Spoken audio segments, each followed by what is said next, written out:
Mesdames et messieurs, chers amis téléspectateurs de Eden Télévision et auditeurs de Diaspora FM, bonjour et bienvenue à ce numéro de votre émission L'Entretien du dimanche. Le personnage que nous recevons aujourd'hui n'est plus à présenter. Ces derniers jours, il a été très actif sur l'échiquier politique national. Il a reçu d'abord son récépissé définitif. Ensuite, il a fait dans la foulée une déclaration d'opposition. Nous l'avons vu répondre à un autre leader de l'opposition et ensuite aller à la rencontre du chef de file de l'opposition. Vous avez donc compris qui est notre invité ce dimanche. Son nom, c'est Irénée Agossa, président de Restaurer la Confiance. Monsieur Agossa, bonjour. Bonjour, monsieur Donkam Abalo. Comme je le disais, vous avez été très actif. D'abord, très heureux de vous revoir parce que oui. Depuis cet instant de Radio Topa, on n'a plus le plaisir de se revoir. Absolument, c'est un plaisir partagé, monsieur Agossa. Et là, je profite de l'occasion parce que c'est pour la première fois que j'interviens sur votre chaîne de télévision. Vous remercier pour tout le travail que vous êtes en train de faire, d'information et d'éducation. Et ensuite, dire aux musulmans et aux chrétiens qui nous suivent, pour les musulmans, bonne période de jeûne. Et pour les chrétiens, nous avons la Semaine Sainte. Je me joins à eux pour que nous puissions demander encore au Seigneur de nous assister. De faire en sorte que ce monde soit encore plus calme. Merci. Après ces propos liminaires, monsieur Agossa, nous allons aller dans le vif du sujet. J'ai dit dans mon introduction que vous avez été très actif ces derniers temps. Vous avez obtenu votre récépissé. Félicitations. Et vous avez dans la foulée fait une déclaration d'opposition. Alors, vous vous opposez à qui et à quoi concrètement? D'abord, il faut préciser que nous avons le parti RLC a reçu son récépissé définitif. Et ensuite, nous avons fait une déclaration d'appartenance à l'opposition. Il y a une différence entre appartenance à l'opposition et déclaration d'opposition? Déclaration d'appartenance à l'opposition, d'autant plus que c'est ce qui est précisé dans les tests pour que nous comprenions, les gens comprennent que c'est une exigence administrative de la loi qui, aujourd'hui, clarifie la position de chaque parti politique. Et ensuite, vous avez dit aussi que j'ai pris la parole pour pouvoir recadrer un des opposants. On parlera de tout ça. Un des opposants. C'est prévu qu'on en parle dans le... Un des opposants, oui, bien sûr. Mais non, il n'est pas opposant. Il n'est pas opposant? Il n'est pas opposant. Il est quoi, selon vous? Il a été clair, il n'est ni opposant, ni mouvancier. Donc, et là, je le remercie pour la clarification qu'il a apportée dès le lendemain, pour dire qu'il n'est ni opposant, ni mouvancier. C'est tout à fait normal, chacun de nous à sa position dans le pays. Donc, en fait, vous ne le considérez pas comme un opposant? Malheureusement, cela n'a pas été prévu par les tests, que celui qui n'est ni de l'opposition, ni de la mouvance, aille faire une déclaration appartenant à ce camp. Donc, on verra ça après. D'accord. Mais maintenant... Pour en revenir à ma question, vous vous opposez nous opposons à qui? Nous nous opposons pas à quelqu'un. Ça, Mhm. il faut que cela disparaisse. Nous ne nous opposons pas à quelqu'un. Nous nous opposons à des principes.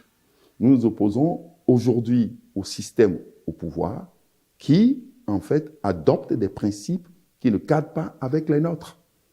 Donc, le système au pouvoir aujourd'hui incarné par le président Talon adopte un principe où il demande l'adhésion du peuple à travers la contrainte et la force. C'est le contraire de nous. Nous demandons l'adhésion du peuple à travers la confiance. La confiance. Donc, ce n'est pas du tout les mêmes choses. Mais qui vous a contraint à qui vous a... Monsieur Agossa, attendez une minute. Évoluons. Je vais quand même rebondir sur quelque chose que vous venez de dire. Vous avez parlé de contrainte, vous avez parlé de force. Bien sûr. Qui vous a contraint à quoi par la force? Nous allons en venir. Mais nous disons ensuite que nous nous opposons à la forme de la démocratie actuelle. Nous nous opposons à la démocratie des systèmes. Nous sommes aujourd'hui face à une démocratie de la rupture, qui n'est rien d'autre qu'une rupture démocratique. Donc, nous sommes contre le système démocratique actuel qui ne répond pas aux normes universelles de la démocratie. Donc, sur plusieurs plans. Donc, nous sommes pour les normes universelles de la démocratie. Nous ne sommes pas pour l'adaptation de la démocratie à une conviction personnelle d'un groupe qui dit que nous venons pour faire appliquer une démocratie par rapport à telle et telle condition. Nous nous opposons au diagnostic, le diagnostic fait par le système en place. Ils disent qu'ils sont en face d'une pagaille. Non, ce n'est pas la pagaille chez nous. Le véritable problème ici, c'est la rupture de la confiance.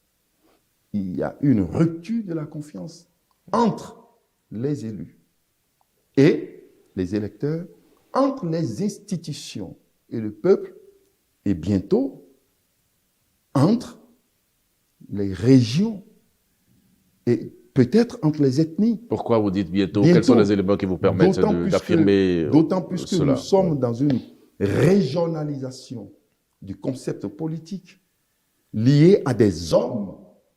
Lié à des hommes. C'est ça le drame de notre pays. Lié à des hommes. Donc nous sommes contre ce système. Nous sommes souverainistes, nous. Nous défendons les valeurs de notre pays, l'identité de notre pays. Donc, nous ne sommes pas pour le fait qu'on ne vante pas nos valeurs. Nous ne pouvons pas accepter qu'on ait dit que nous sommes dans un désert de compétences. Ça, chez nous, ça mais c'est un vieux débat qui a été vidé depuis. Non, ça ne se dit pas chez nous. Oui. Ça ne se dira pas. Mais ce débat a été vidé. Pourquoi vous revenez sur ça? Nous vendons le Bénin. D'autant puisque nous avons vu les compétences aujourd'hui qui sont encore là. Et nous avons vu comment l'administration a été détricotée. Comment? L'administration a été totalement détricotée. Comment? Et que Dites-nous comment. En fait, vous faites des déclarations. Nous sommes en face des situations aujourd'hui qui ne nous permettent pas d'évoluer. Maintenant, oui, parce que vous devez expliquer. Oui, parce que là, vous faites des déclarations graves. Vous ne justifiez pas vos déclarations. Je veux bien savoir pourquoi vous dites que l'administration a été détricotée. Nous pouvons aller point par point. D'accord, allons-y. Nous pouvons aller point par point. Donc, si nous parlons de la rupture de la confiance, d'abord, c'est dire que le système actuel, qui devait régler un problème d'une démocratie du changement qui était en place et que le peuple a refusé, est revenu maintenant avec une démocratie de la rupture qui n'est rien d'autre qu'une rupture démocratique. Donc, les principes de gestion du pays ont échoué et ça a commencé à partir d'un parlement monocolore. Et toutes les lois qui ont été votées sur la base d'une seule tendance dans le pays. Nulle part au monde, même en Russie, même dans les pays les plus fermés, vous n'allez pas avoir une seule tendance au pouvoir. Surtout au Parlement. Surtout quand il s'agit d'une démocratie. Oui, mais au Parlement, nous avons reçu ici sur notre plateau M. Ayadi, que vous connaissez très bien, qui nous a clairement dit qu'on ne doit plus continuer à parler de Parlement monocolore à partir du moment où il y a une majorité et il y a une minorité. Donc, même si toutes les tendances ne sont pas représentées, c'est même pas possible que toutes les tendances soient représentées, il y a quand même une majorité et une minorité. C'est la réponse que nous avons en face. Donc, pourquoi est-ce qu'il faut toujours continuer à parler de Parlement monocolore? Ayadi sait de quoi il parle. Quand même il avait envie de lutter contre la démocratie de la rupture en son temps, je pense qu'il ne tenait pas ses propos. Il me semble qu'il souffre. Dire qu'aujourd'hui, on parle de la majorité et de la minorité, c'est souffrir d'une myopie intellectuelle. C'est quand même une réalité. Non, il y a une majorité, il y a une minorité. Où est la majorité et une minorité? Ben, regardez toutes les tendances sont du pouvoir. Vous me dites une majorité et une minorité. Qu'est-ce que ça veut dire? Ils se sont donné une majorité, ils se sont donné une minorité. Vous voulez dire ça à qui? Donc, si on pose ce problème, lui, professeur peut-être quelque part, cadre, et qu'on lui pose ce problème, qu'un étudiant dit au Bénin qu'il y a une majorité et une minorité, qu'on ne doit plus parler d'opposition et de mouvance au Parlement, et que l'étudiant lui met ça, il va lui donner quelle note? Je ne veux pas aujourd'hui qu'on parle des choses qui ne tiennent pas. La chose la mieux partagée, c'est le bon sens tout de même. Il a dit on peut soutenir un pouvoir, mais pas aller jusqu'à ce point. Aujourd'hui, il n'y a pas l'opposition au Parlement. Ce n'est pas une question de minorité-majorité. Il s'agit de ceux qui soutiennent l'action du gouvernement et ceux qui ne soutiennent pas. Et la loi existe. Il n'y a pas une loi pour une minorité dans notre pays. Il y a une loi pour l'opposition, le statut de l'opposition. Il n'y a pas le statut de la minorité et le statut de la majorité. Où est cette loi que Ayadim en parle? Personne n'a dit. Nous avons fait une déclaration d'appartenance à l'opposition sur la base du statut de l'opposition. Il n'a qu'à me dire là où se trouve le statut de la minorité et de la majorité. Donc, ce n'est pas que lui seul. Revenons clairement. Oui, allons-y. Je pense qu'on va fermer rapidement cette parenthèse. Cette page, donc c'est clair. Oui. Et donc, les dérapages ont commencé par là. Une seule tendance a pris la gestion du pays. C'est ça le véritable problème qui s'est posé. Les responsabilités sont partagées. Nous assumons notre part de responsabilité. C'est quoi votre part de responsabilité? Notre part de responsabilité, c'est de n'avoir pas compris en 2019 qu'il fallait remplir toutes les conditions et participer aux élections. On se disait que, bon, on allait toujours s'entendre comme ça se faisait. On n'avait pas compris que les autres avaient déjà pris une position de jusqu'au boutiste et ils avaient leur angle d'attaque. Donc, nous, on s'était dit qu'on peut toujours dialoguer. Or, ce que nous appelons dialogue, eux, ils appelaient ça pagaille. Donc, c'était ça. Et ils ont continué. Donc, aujourd'hui, la situation a changé. Ils n'auront plus cette opportunité. Vous êtes sûr que ça a totalement changé? D'autant plus que nous avons participé au présidentiel, ils n'auront plus cette opportunité. Donc, participer à la présidentielle ne veut pas dire que vous participerez aux législatives. Nous allons participer. Si nous avons participé à la présidentielle, ce n'est pas les législatives qui vont nous faire peur. Et si vous n'étiez pas qualifié pour y aller? Ce n'est pas là le problème. Pourquoi vous nous posez la question? Je vous demande si vous n'étiez pas qualifié, qu'est-ce qui va se passer? Oui? Pourquoi on ne serait pas qualifié? C'est possible que vous ne soyez pas qualifié pour aller aux législatives. Pourquoi? C'est possible. Eh bien, nous, cette hypothèse est nulle chez nous. Parce que nous allons prendre toutes les dispositions pour être qualifiés. Il faut prendre toutes les dispositions dès que tu es une force de l'opposition. Tu prends toutes tes dispositions pour être qualifié, pour pouvoir participer au jeu. C'est d'abord le principe fondamental qui caractérise une force de l'opposition. Il ne faut pas être surpris. Nous devons anticiper sur tout. Et nous allons prendre toutes nos dispositions. Et nous pensons qu'aujourd'hui, le contexte est favorable. Ce n'est plus indispensable pour le pouvoir d'avoir que des partis de la tendance. Ils ont fait déjà l'expérience pour 5 ans. Ça n'a pas donné une bonne réponse, un bon résultat. Donc, que ce soit sur le plan national, sur le plan sous-régional et sur le plan international. Donc, on ne va plus revenir là-dessus. Donc, le principe où on peut faire échouer des gens, non. Je pense que si chacun respecte bien les tests, on pourra participer à ces élections.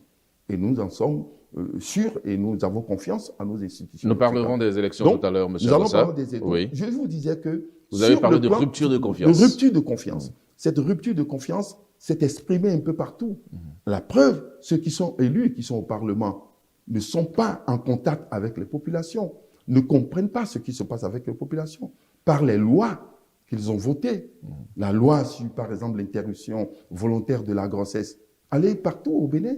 Ce n'est pas la préoccupation des Béninois. Quand le panier de la ménagère est réduit, quand le Béninois veut vivre, et c'est en ce temps qu'il pose cela.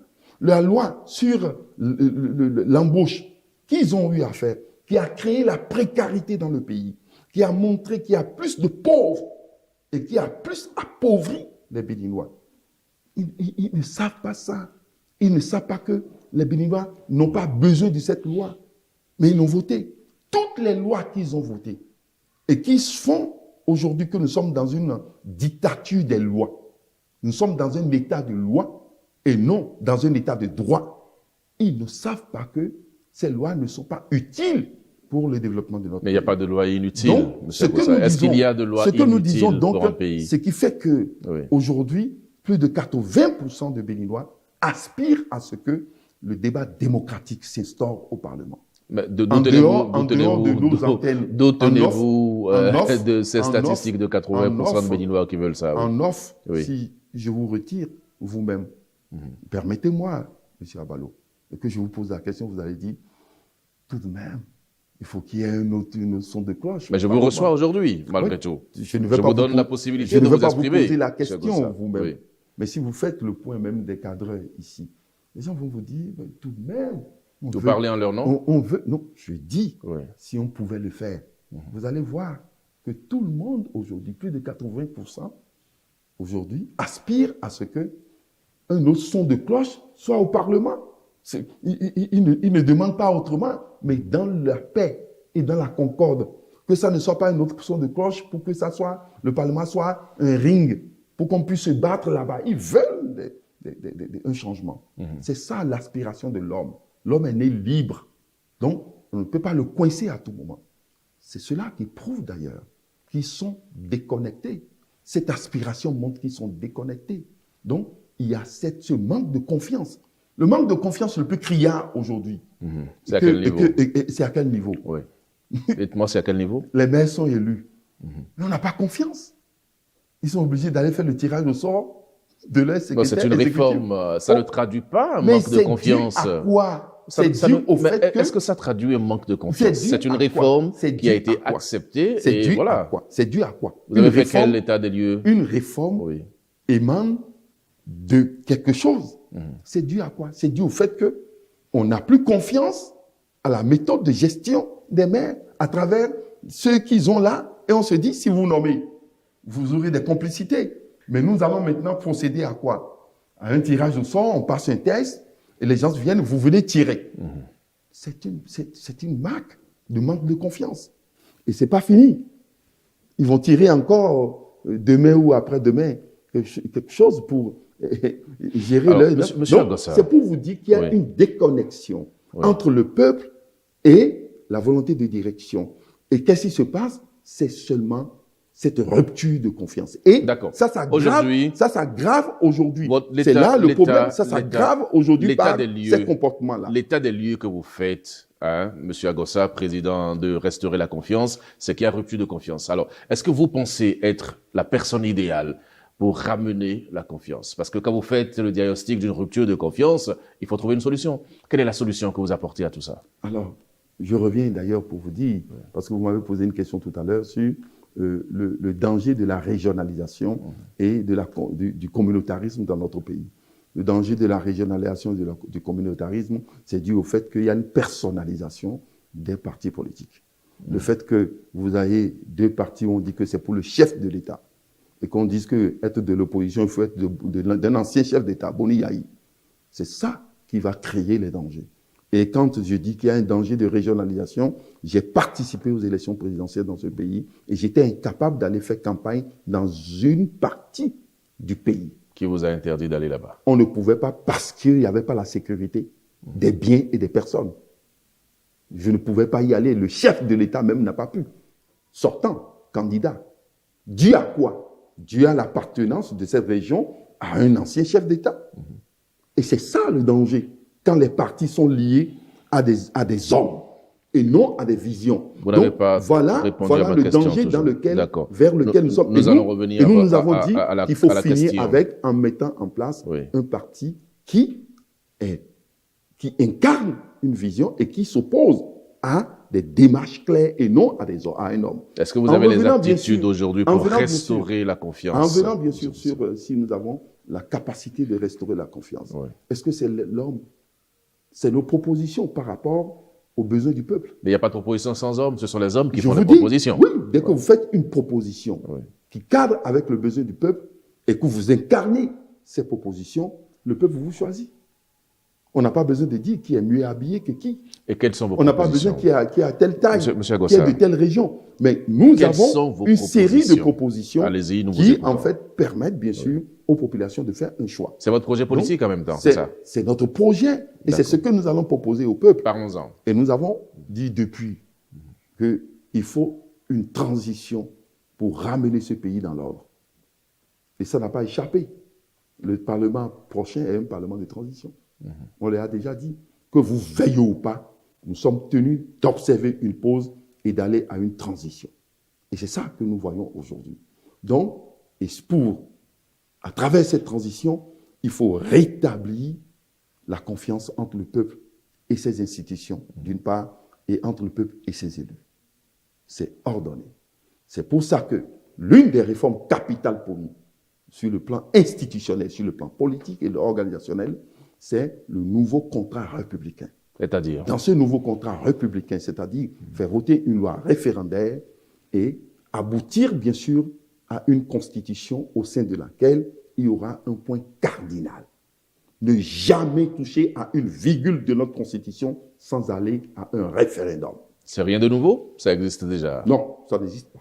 Mais il y a le référendum qui est prévu par la Constitution. Pour toucher à une virgule de notre Constitution, il faut aller à un référendum. Vous voulez imposer ça? Nous voulons mettre ça. Parce que nous avons compris que dans ce pays, un système peut venir et s'accaparer de tout et avoir une seule tendance au Parlement et modifier la Constitution à sa guise. Vous pensez que le référendum, Donc, c'est une garantie? Le référendum, c'est une garantie et qui instaure la confiance entre le peuple et les institutions. Même le référendum peut être biaisé. Le référendum, tout au moins. Oui. C'est moins grave que des députés qui se sont réunis notamment pour modifier une constitution à qui, quand on pose la question à certains, qu'est-ce qui se trouve dans cette constitution, sont incapables de dire ce qu'ils ont réellement modifié au sein de cette constitution. C'est grave pour notre démocratie. Donc, il faut désormais que, quelle que soit la situation, qu'on ne touche pas à notre constitution s'il ne s'agit pas de référendum. Deuxième point. Donc, ça c'est clair. Oui. L'autre chose, nous allons aborder, bien sûr, les incohérences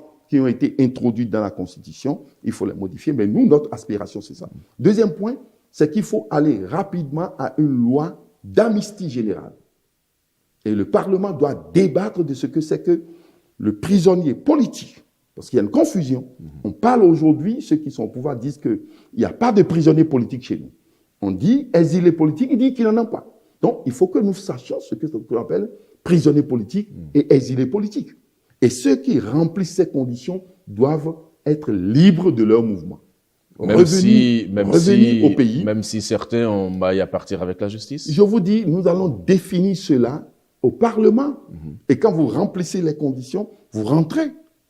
Donc, c'est clair, c'est logique. Donc, c'est un débat parlementaire qui va pouvoir sanctionner cela. Et nous allons faire ramener nos frères qui sont qualifiés en tant qu'exilés politiques et ceux qui sont prisonniers politiques vont sortir. Donc, vous voulez instaurer ça? Donc, nous devons instaurer ça pour ramener une confiance entre le peuple, pour que les gens soient rassurés. Nous allons dégager au Parlement quelque chose d'essentiel, que la commission des finances soit dirigée par l'opposition.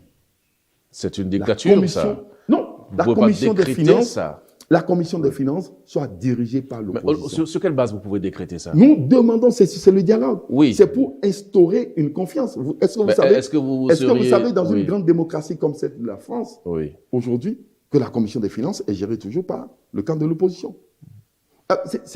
C'est une manière d'instaurer une confiance.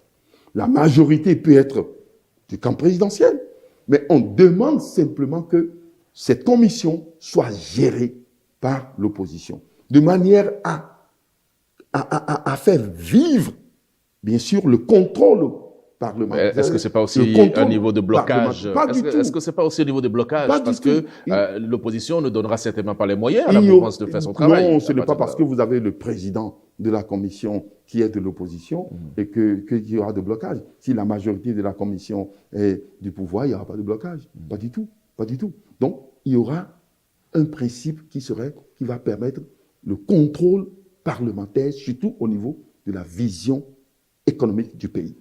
Donc, nous avons cette vision. Et nous avons dit que nous allons ramener sur le plan économique le Bénin sur son droit chemin. Le Bénin est un pays de transit et de services en priorité. Le Bénin n'est pas un pays agricole, potentiellement agricole, compte tenu de la répartition climatique le long du Bénin. Nous ne sommes pas un pays purement agricole. Le potentiel nigérien dans l'agriculture, le Bénin n'a pas. Le potentiel ivoirien dans l'agriculture, le Bénin n'est pas. Mais le potentiel béninois dans le transit et le service, le Nigeria n'a pas. La Côte d'Ivoire n'a pas. Le Sénégal n'a pas. Je mets l'accent sur ça dans le développement de notre pays. D'où nous allons voter au Parlement les lois en ce qui concerne les ports, les facilitations qu'il doit y avoir entre notre port et un grand pays comme le Nigeria. Pour finir avec les problèmes de contrôle, de douane, de fiscalité, etc., que les sociétés du Bénin qui exercent sur le Nigeria subissent à tout moment. Nous devons finir avec et permettre à ce que nous puissions jouir convenablement du grand marché de l'Est et qui va apporter plus à notre pays. Donc, sur le plan économique, nous avons ça. Et sur le plan économique, c'est clair que nous ne serons pas pour cette loi au Parlement qui minimise totalement l'employeur et qui détruit la valeur du Vous voulez travail. parler de la loi sur l'embauche? Oui, qui minimise l'employé plutôt, excusez-moi, L'employé, oui. l'employé, et qui donne toute la force à l'employeur. Hein, on renvoie quelqu'un qui a 20 ans de service, on lui remet 3 mois de salaire. Sous prétexte qu'il y aura des investisseurs. Combien d'investisseurs nous avons? Faisons le point. Combien d'investisseurs Est-ce que nous vous avons? avez fait le Après point 5 à ans, votre niveau? Après 5 ans. Combien? Est-ce que vous avez fait le point? Vous n'avez même pas besoin d'aller faire un point, parce que s'il y a d'investissement, il y a création de richesse. Il y a création de richesse, il y a distribution, et le panier de la ménagère va se ressentir. Si vous avez une croissance qui ne cadre pas avec le bien-être du peuple, il n'y a pas une croissance, c'est une croissance virtuelle, ou bien c'est une croissance gérée par une minorité. Donc, nous sommes contre ce principe économique qui continue de rendre riches les riches et d'appauvrir les pauvres. Car être pauvre en 2023, c'est plus difficile que d'être pauvre en 2020. Donc, il faut lutter contre la pauvreté. Quand quelqu'un est pauvre en 2020 et que vous le comparez à la pauvreté de 2023, il devient plus dangereux. Et ça crée toutes les frictions, toutes les fractures, l'insécurité, partout, dans tous les domaines. Donc, nous devons lutter contre cette pauvreté. Monsieur Donc, Irénée Agossa. notre orientation est totalement parallèle à leur orientation. Et je veux vous dire ceci pour que vous puissiez comprendre. Absolument. Par Et puis, exemple, sur le pour plan que je puisse... infrastructurel, oui. sur le plan infrastructurel, nous n'allons pas mettre l'accent sur que les routes. Nous allons mettre l'accent sur les rails. Nous l'avons toujours dit. Et nous avons dit les rails en allant de Cotonou à Pobé. Nous allons réhabiliter les rails de Cotonou à Savet, les rails de Cotonou à Niki, les rails de Cotonou à Natitengu, les rails de Cotonou à Manambou. C'est-à-dire que le projet de rail est un projet important pour le développement d'un pays. Citez-moi un pays qui s'est développé, qui n'a pas mis l'accent sur les rails. Et comment dans notre pays, depuis qu'on mette l'accent sur les routes, vous savez combien de milliards nous avons dépensé depuis 1990 sur le tronçon Cotonou-Boyko? Combien de fois nous avons réhabilité? Et les rails qui sont là, si on investissait ce qu'on a mis le 10e sur les rails, non seulement ça lutte contre les accidents, non seulement ça prend plus de marchandises, ça protège encore les routes et ça facilite le commerce dans notre pays. Monsieur Donc, Irénée quand vous voyez Agossa, tout ça, quand vous voyez cet oui. ensemble, vous comprenez que nous avons un projet qui va permettre à notre pays de se développer. Mais votre projet est présidentiel, ce n'est pas un projet de député. Le député vote les lois, contrôle l'action du gouvernement. Mais j'ai le sentiment, les téléspectateurs certainement, les auditeurs aussi, que vous n'êtes pas encore sorti de vos ambitions présidentielles. Parce que ce que vous dites là, c'est carrément un projet présidentiel. Pas du tout. Mais bien sûr. Bien sûr, même si c'est un projet présidentiel, il y a les déclinaisons qui vont se faire à travers les lois. Mais comment vous vous faites ça si vous n'êtes pas suffisamment représenté à l'Assemblée nationale? Voilà, si nous sommes à l'Assemblée nationale, mais vous seul, vous ne pouvez pas. Si nous sommes à l'Assemblée nationale, ça veut dire que le débat va se mener clairement sur l'orientation des investissements. C'est ça. Par exemple, quand on va mener sur les infrastructures, nous allons mener un débat sur est-ce que nous allons choisir les routes ou les rails. Si nous choisissons les rails, les routes, nous allons faire une comparaison. C'est ça le débat qui va se mener au Parlement. Si aujourd'hui on dit qu'il y a redressement fiscal sur un opérateur économique sur le Nigeria et que nous avons une perte énorme et nous voyons les recettes de l'État et nous sommes en train de chercher les ressources pour que nous puissions combler cela, nous allons en faire un débat. La loi va venir sur la régularisation de nos activités portuaires et le Nigeria. Nous avons cette faveur aujourd'hui qui existe entre le Bénin et le Niger. Nous pouvons le faire sur le Nigeria. Voilà comment les lois vont intervenir. Oui, mais... Et donc, nous allons mener un bon débat désormais au Parlement. Vous êtes en train de dire, si je suis seul. Absolument. Si j'étais seul. Quel est sur quoi vous comptez? Quel est votre fief électoral? Comment pensez-vous pouvoir aller à l'Assemblée nationale avec votre parti politique? Je demande restaurer la confiance. Aux Béninois, ceux qui ont eu des fiefs, à qui ils ont voté depuis là, ils ont apporté quoi au pays? Oui, mais les élections législatives, c'est par circonscription électorale. C'est votre circonscription de prédilection, M. Agossa. C'est quelle circonscription électorale? Aujourd'hui, que nous avons des gens qui ont des fiefs. Et ce n'est pas seulement aujourd'hui qu'on fait les élections législatives. Oui. Nous avons eu depuis 90 au moins. Ceux qui ont des fiefs, les grands types de fiefs, fiefs des Goum, fiefs des Nago, fiefs des Bariba, ils ont apporté quoi au pays? Quel est le vôtre, M. Agossa? Je vous en prie. Moi, je ne suis pas censé répondre à cette question, mais je demande quel est le vôtre. Ce que nous vivons aujourd'hui, c'est dû à ceux qui ont des fiefs qui sont allés au Parlement. Comment voulez-vous aller au Parlement si vous n'avez pas une certaine assise dans une circonscription? Et c'est ça qui va nous amener au Parlement. C'est que quand vous avez des fiefs, vous allez au Parlement, c'est ce que nous avons comme résultat. Il faut aujourd'hui choisir quelqu'un qui n'a pas de fief. Comment alors? Donc vous voulez être candidat dans n'importe laquelle des 24 circonscriptions électorales? Ils vont nous choisir sur la base de nos propositions actuelles. Oui. Moi, je peux être candidat n'importe où. C'est ça qu'on veut prouver au Bénin. Si vous avez une bonne proposition dans ce pays, si la réforme partisane est bonne, et si le pays a évolué, je peux aller postuler à Djougou. Je peux aller postuler dans la 2e ou la 3e circonscription, quand bien même je suis originaire de la 24e circonscription. Je peux aller postuler n'importe où. Et c'est ça, la valeur de notre démocratie si on a évolué. Je ne dois pas aller me cantonner au Mali, parce que je suis Mali. Là, je suis en train de créer un système communautariste et qui va détruire le pays demain et qui n'apporte pas de solution. C'est dans ça qu'on a vécu jusqu'aujourd'hui. C'est ça qu'on a vécu jusqu'aujourd'hui. Et s'il y a une réforme partisane, elle doit pouvoir nous permettre de vendre ce que nous pouvons, nous avons chacun de nous, par rapport aux problèmes du pays. Et c'est ça. Moi, je serai candidat. Et je serai dans n'importe quelle circonscription. C'est ce qu'on retient, dans n'importe quelle circonscription. C'est la nouveauté. Et nous allons être élus. Et vous êtes sûr que vous allez être élu avec cette ouverture que vous donnez? Quand je serai élu, oui. Vous allez voir ce qui va se passer. Qu'est-ce qui va se passer, M. Agossa? Il y a déjà une évolution. Nous sommes dans la 6e circonscription, ici à Calavi. Dienotin, qui était élu parmi les FCBE, il est marié comme moi. Il est de mon ethnie, mais il est élu ici. La ville continue déjà. Par la force de son parti politique. Attendez, la ville continue. C'est-à-dire que le fait que nous sommes dans un autre monde aujourd'hui, chaque ville va commencer par répondre à ces normes en posant plus les problèmes. Les populations vont poser plus les problèmes qu'elles vivent.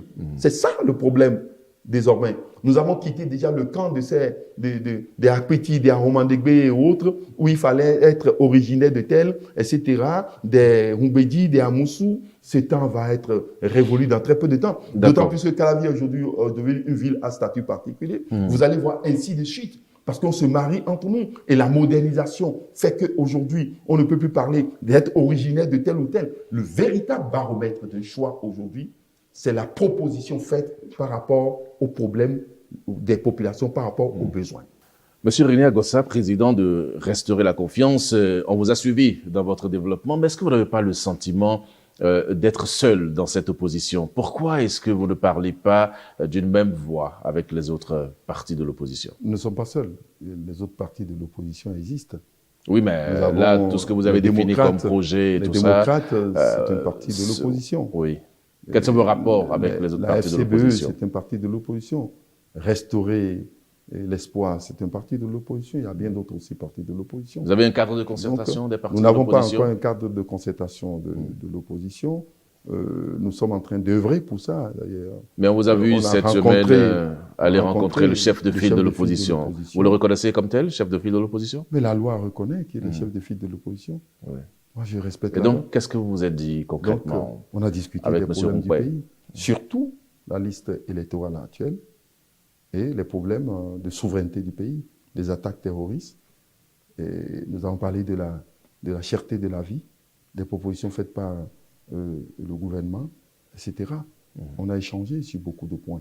Et surtout maintenant sur la stratégie qu'il faut mettre en place pour gagner les élections prochaines. Vous voulez aller ensemble aux élections prochaines? Est-ce qu'il y aura une liste de l'opposition? Aucun regroupement n'a gagné au Bénin quand ils sont fusionnés. Donc vous allez partir dans tous les sens? Aucun regroupement n'a gagné au Bénin. Nous ne sommes pas les seuls. L'Union fait la nation contre Yaïboni a échoué. C'était le premier chaos historique. Nous avons été aux élections législatives, on a échoué. L'autre regroupement qui s'est fait bien sûr au pouvoir, autour des Issous, a échoué face à un groupe qui n'était pas uni. Donc l'histoire nous prouve que si nous allons même adopter une stratégie, ce n'est pas ce que tout le monde nous dit là. Donc, en Mettez-vous conclusion, ensemble, l'opposition ne non. sera jamais unie. Je vous dis, Oui. ce n'est pas l'union ne veut pas dire que nous soyons en fusion. L'union veut dire que nous ayons une stratégie commune et que nous puissions savoir qu'il y a une complémentarité de rôle. C'est ça l'union. L'union ne veut pas nécessairement dire qu'il faut se mettre, qu'il faut se fusionner. Un État, il y a des États fédérés, comme il y a des États en bloc. Ça, c'est clair. Donc, Mais il y a plusieurs formes. l'union- Donc, ce que je veux vous dire Oui, ici, allez-y. il ne faut pas que vous préparez, on vous pousse à préparer l'opinion, à dire que c'est parce qu'ils ne se sont pas unis, ils ne se sont pas entendus, ils ont échoué, et le Parlement est devenu encore Non, monocolore. personne ne nous pousse à le dire. En C'est fait, ça. nous discutons. C'est C'est ça, un entretien. c'est ça, ceux qui sont- Monsieur Agossa, C'est ça Monsieur ce qu'ils sont en Agossa, train de faire. Sinon, ça ne vous empêche pas Oui. d'avoir une liste unique de je vous l'opposition. dis, pourquoi eux, ils n'ont pas une liste unique? Pourquoi vous ne demandez pas au pouvoir d'avoir une Mais liste unique? on l'a toujours demandé. Chaque fois qu'on a mais- l'occasion de poser la question, on Écoutez, pose la question. Donc, non, on vous pose aussi la question. Je ne à vous vous. ai jamais vu. Oui. Aucune presse au Bénin n'a demandé à l'Union progressiste et aux autres de se fusionner. Je n'ai jamais entendu ça. On demande toujours aux autres d'aller vers eux.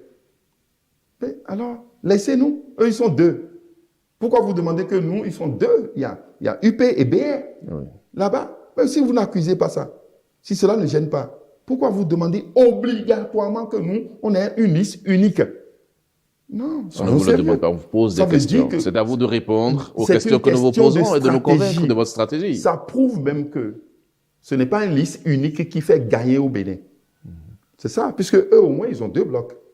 Et dans très peu de temps, il y a le MOEL et il y a le PRD qui disent qu'ils vont encore participer. Donc, ils ont leur stratégie.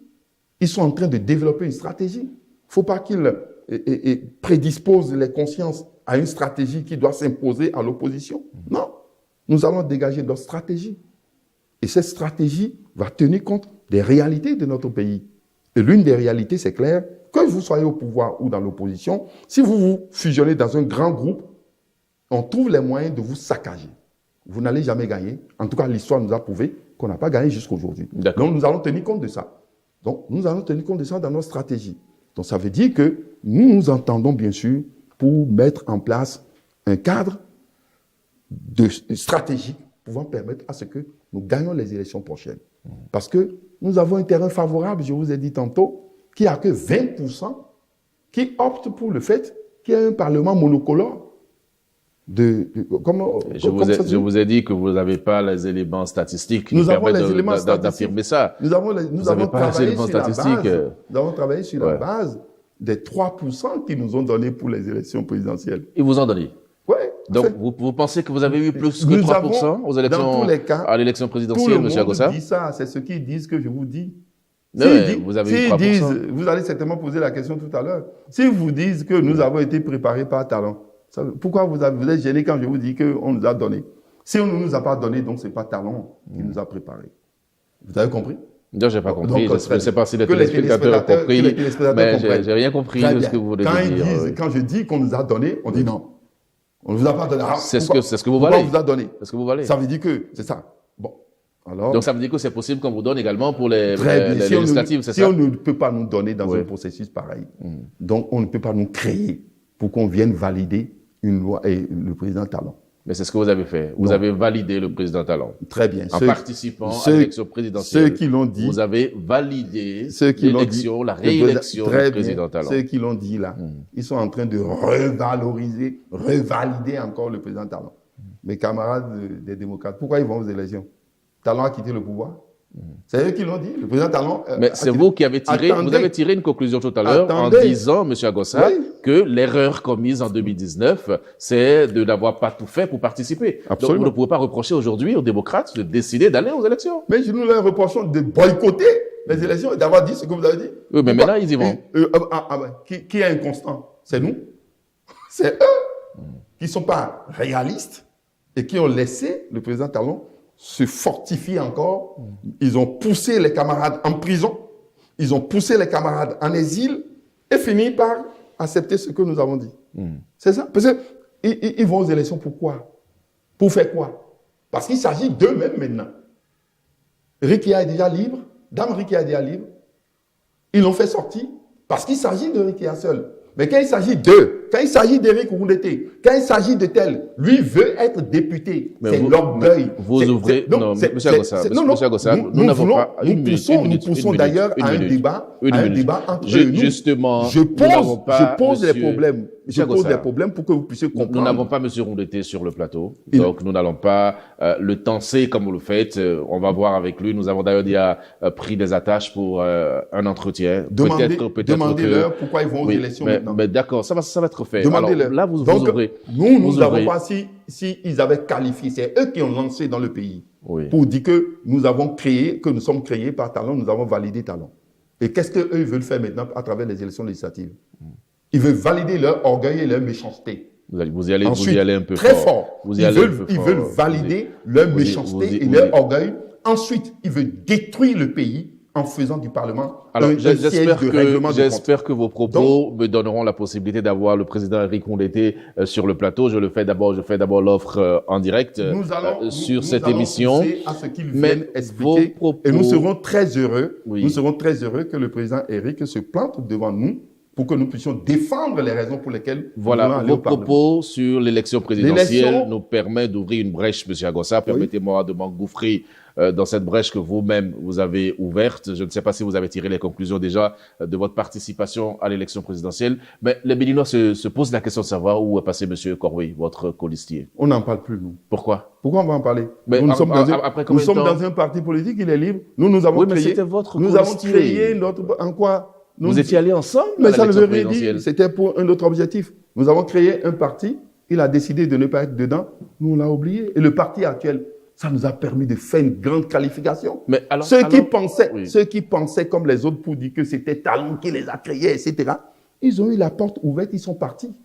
Ceux qui croyaient que c'était pour participer simplement pour autre chose, ils ont eu la porte ouverte, ils sont partis. Il n'y a pas que Corwey. Il y a eu les coordonnateurs de départements, de campagne et autres qui sont partis.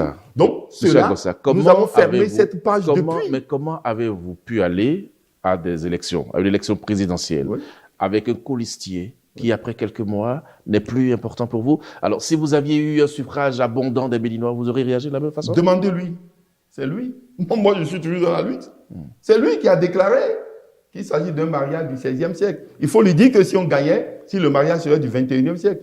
C'est lui. Il faut lui poser la question. Finalement, c'est un marché de dupes. C'est à lui que vous allez poser la question, pas à moi. Moi, nous sommes toujours dans la droite ligne de ce que nous avons choisi. Les camarades qui sont avec nous sommes toujours dans la droite ligne. Donc, vous ne savez pas là où il est aujourd'hui. Nous ne voulons même pas savoir parce que ce n'est pas notre préoccupation.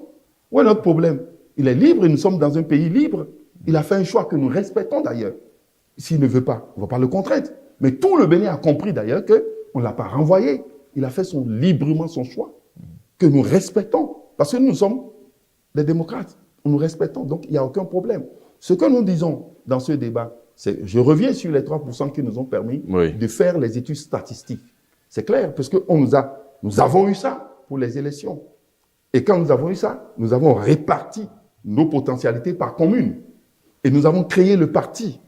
Et quand nous avons créé le parti, c'est sur la base des membres fondateurs.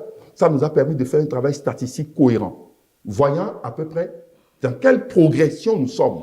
Et ça nous a montré que nous sommes dans une situation favorable aujourd'hui et que près de 80% des Béninois aspirent à ce que l'opposition soit au Parlement et qu'il n'y a que 20% des Béninois qui veulent que le Parlement soit toujours ce qu'il est. Et quand nous avons pris même les 80% des Béninois qui aspirent que le Parlement connaissent la présence d'une force de l'opposition, dedans, il y a 10%, il y a moins de 10%, à peu près 10%, qui veulent que ça soit seulement les démocrates. Donc c'est cohérent. Il y aurait 10% qui veulent que ça soit les démocrates. C'est vous seul qui avez vos statistiques. Hein? Non, mais demandez, je vous dis, il n'y a que 10%. Les élections prochaines vont nous montrer si vous savez déjà ce que les élections prochaines vont nous montrer? Mais si je ne suis pas capable de faire une projection, comment je peux attirer les gens à pouvoir être sur notre liste? Comment nous pouvons être engagés à faire le combat? C'est que nous faisons une projection et nous sommes en train de travailler dans ce sens. Donc, c'est clair que nous avons, dans les 80%, nous avons 90% qui aspirent que le Parlement soit un lieu d'échange pour le règlement des problèmes du pays. Donc, sur cette base, nous croyons que la stratégie que nous allons mettre en place pour l'opposition pouvoir nous conduire à gagner. Et c'est ça ce qui importe aujourd'hui. Ceux qui vont nous empêcher de gagner, vous ne le savez pas. Vous ne le savez pas? Non. Je vous dis en réalité. Allez-y. Mais qui est-ce qui peut vous empêcher C'est de les gagner? démocrates. Pourquoi? Parce que... En fait, finalement, les démocrates sont votre première cible. Je le dis parce que ça serait réalisé. Parce que c'est eux qui font de la contradiction principale une contradiction secondaire. Ils ne savent pas que l'important, c'est d'aller au Parlement. Mais les démocrates sont aussi opposants comme vous, M. Non, Agossa. chaque opposant, aujourd'hui, doit savoir ce que nous voulons faire. Il ne faut pas permettre aux Béninois d'aller choisir du n'importe quoi. Ce n'est pas parce que nous sommes de l'opposition qu'on va permettre qu'il faut faire du n'importe quoi de choix. Le Béninois veut une résolution des problèmes. Ouais. C'est pourquoi les débats contradictoires entre nous, une clarification au sein de l'opposition serait utile. C'est que ça, sinon nous allons perdre. C'est en cela qu'on va perdre dans cette confusion. Ouais. Si nous ne faisons pas ces débats de clarification et que l'opposition soit clairement bien définie et qu'on sache qui veut aller au Parlement pour quoi faire, vous allez voir comment nous allons perdre. Donc c'est là où nous voulons perdre. Nous voulons perdre à ce niveau où des gens qui se disent que c'est nous qui avons le monopole de l'opposition. Mais vous étiez démocrate. Vous étiez dans le parti, M. Agossa. Bien sûr. Oui. Mais si nous avons eu des points de divergence par rapport à l'élection présidentielle, il faut que les populations comprennent. Parce que nous avons choisi les urnes. Et ils ont dit qu'on ne peut pas battre le président Talon à travers les urnes. C'est ce qu'ils ont dit. Mais ils viennent aujourd'hui, quand le président Talon est là, et quand ils ont fini de mettre les amis en prison, ils ont mis les amis en exil, ils reviennent maintenant pour dire qu'ils veulent aller aux élections législatives. Le président Talon ne va pas aux élections législatives. Le président Talon ne va pas aux élections législatives. Si vous acceptez que le monsieur soit président, et que vous revenez maintenant pour être député sous lui, vous faites preuve d'orgueil. Vous ouvrez plusieurs fronts. Oui. Vous faites preuve d'orgueil. Est-ce que vous savez que vous ouvrez plusieurs fronts? Nous n'ouvrons pas plusieurs fronts. Nous voulons clarifier. Nous voulons clarifier. Les fronts sont déjà ouverts. C'est eux. Les fronts sont ouverts, c'est eux. C'est eux. Donc, nous n'allons pas leur laisser un seul espace. Il faut qu'ils viennent s'excuser de ce qu'ils ont fait. Il faut qu'ils viennent s'excuser de ce qu'ils ont fait. Ils ont commis une erreur. Il faut qu'ils le reconnaissent pour se corriger. D'accord. Donc, c'est clair. Alors, désormais, dans cette émission, et ça, nous allons commencer avec vous, Monsieur Irénée Agossa. Désormais, dans cette émission, la dernière question est la question du public. Parce que chaque fois que nous annonçons un invité, nous demandons au public de nous proposer des questions. Vous allez tirer au sort un papier, là, juste, et vous me direz le numéro de la question. Ça me permet, moi, sur ma fiche technique, de savoir exactement quelle question je dois vous poser. Le numéro 7. Le numéro 7. 7. Numéro 7, d'accord. Alors, Monsieur Irénée Agossa, le numéro 7 dit exactement ceci. Les Béninois, pour la plupart, vous taxent d'une certaine instabilité. Les Béninois, pour la plupart, trouvent à votre niveau une tradition d'instabilité, comme je le disais. Tantôt les démocrates, tantôt USL, tantôt c'était depuis l'UNSEB, l'université. Qu'est-ce qui ne va pas exactement à votre niveau? Les Béninois ne me connaissent pas. Ils ne me connaissent pas, ils n'ont pas cherché à me connaître. Mais c'est le lieu de vous faire découvrir aux Béninois. Bientôt, bon, je pense que je suis en train de me battre pour que un livre sorte sur moi, même sur l'autobiographie. Vous avez une autobiographie en préparation. En préparation. Pour vous faire mieux connaître des Béninois. Oui, les Béninois ne me connaissent pas. Ils ne me connaissent pas.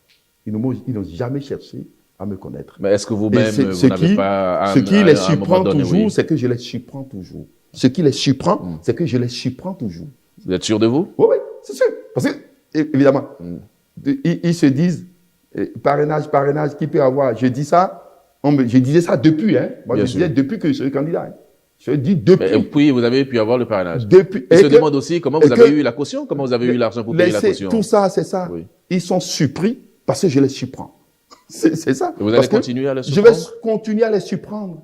Je vais continuer à les surprendre parce que j'anticipe. Parce que je suis une valeur.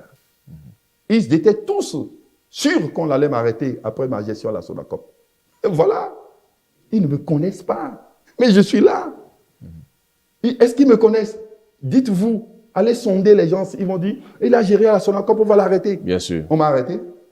Ils ne me en tout cas, pour le moment, vous êtes encore libre. Ils ne me connaissent pas. Oui. Ils disent, ils peuvent créer un parti. Est-ce qu'ils peuvent créer un parti? Non. Est-ce qu'on a créé le parti? Ils ne me connaissent pas. Est-ce qu'il peut participer aux élections législatives? D'autres sont en train de dire, il n'a pas de fief, il n'a rien, etc. Si on est élu, maintenant, ils vont dire, Talon l'a favorisé. Ils ne me connaissent pas. Qu'ils cherchent à me connaître. C'est ça. Mais pour me connaître, c'est simple. C'est que j'ai vécu au cœur de l'adversité. Tout le temps. Tout le temps. Et je me suis oui. forgé dedans. Aujourd'hui, Depuis vous avez une l'université. carapace, rien ne vous fait peur. Rien ne me fait peur. Et donc, Rien- c'est eux qui m'ont rien- préparé. Oui, ok. Donc, Rien ne vous effraie. Rien ne m'effraie. J'ai une foi inébranlable quand j'ai une conviction. Et c'est eux qui m'ont mis dedans depuis mon enfance. Donc, depuis l'université, je suis contre la dictature du conservatisme. Vous êtes un anticonformiste. Anticonformiste. C'est ça ce que je suis. Je suis un anti-système. C'est tout. Et dans l'adversité totale, je me suis forgé et je suis constant. Voyez dans tout ce que vous êtes en train de dire. Dans tout ce que nous sommes en train de dire, dites-moi en quoi je ne suis pas constant. Moi, je suis constant. Je suis constant. J'ai toujours dit, il faut aller au dialogue. Il ne faut jamais aller dans la violence. À l'université, c'est ça que j'ai défendu. Pour dire, il faut aller vers le dialogue. Jamais la violence ne permet de résoudre un problème. La violence, c'est une bêtise humaine. Et vous continuez de le dire. Je continue de le dire. Je l'ai dit jusqu'ici. Ils ne me connaissent pas. J'ai D'accord. défendu la révision de la Constitution. Même les gens qui sont au pouvoir, les amis qui sont au pouvoir aujourd'hui m'avaient combattu. Ils sont venus au pouvoir. La première des choses qu'ils ont fait, c'est la révision de la Constitution. Nous allons apprendre Donc, à mieux je vous connaître, crois que certainement votre Je demande aux autobiographie. jeunes, je demande aux jeunes de venir à mon école. Nous sommes dans un pays où la méchanceté est gratuite. Et pour s'en sortir, il faut savoir vivre au cœur de l'adversité. Est-ce que c'est votre conclusion? Parce que nous sommes arrivés malheureusement au terme de Donc, cette émission. non, ma conclusion J'avais est tout à fait vraiment claire. voulu qu'on aborde plusieurs que- sujets, mais là on y est. Je suis très heureux d'ailleurs de participer et je ne serai pas du tout embêté qu'un débat contradictoire nous amène à débattre avec nos amis démocrates et d'autres, d'autres, bien sûr ceux du pouvoir, surtout ceux du pouvoir, parce que l'objectif c'est ceux du pouvoir, qui viennent faire leur bilan et qu'on discute et que le Béninois puisse choisir. Et que surtout, en ce qui concerne la cherté de la vie, ce que le ministre des Finances a dit, c'est des contradictions. Des contradictions énormes. Il ne peut pas comparer Vous êtes à votre conclusion. Oui, oui, On aura le temps. Parce oui. que si vous C'est entrez dans la ce conclusion. développement, on risque C'est dans la de- conclusion. on risque de ne pas Je dis aux finir. Béninois Oui. de ne pas croire entièrement au ministre des Finances. C'est faux. Il est venu dire ce que le Il a gouvernement dit a fait. à ce que le gouvernement a fait. C'est tout. C'était Mais son je rôle. dis de ne pas croire. On a des potentialités. On a les moyens de prévenir ces crises. On refera un débat Donc, sur cette ce qui question. fait que, si vous ce voulez, qui fait que je vous nous propose, demandons simplement, je vous nous propose demandons que- simplement aux oui, Béninois oui. d'être plus exigeants auprès des autorités. On ne doit pas avoir peur de l'autorité, mais nous devons du respect à nos autorités. Nous devons du respect, mais d'être plus exigeants. Et nous demandons aux Béninois de faire l'effort, de donner de la valeur à ceux qui ont de la valeur. Ce n'est pas de l'orgueil. J'ai de la valeur. D'accord. Ce sera votre mot de fin, Monsieur Irénée Agossa. Merci beaucoup. C'est moi qui Vous vous êtes président du parti Restaurer la confiance. Je rappelle que vous avez fait votre déclaration d'appartenance à l'opposition. Vous me l'avez rappelé. Et donc, désormais, vous vous battez pour que vos idées prospèrent, notamment à l'Assemblée nationale. Vous êtes candidat.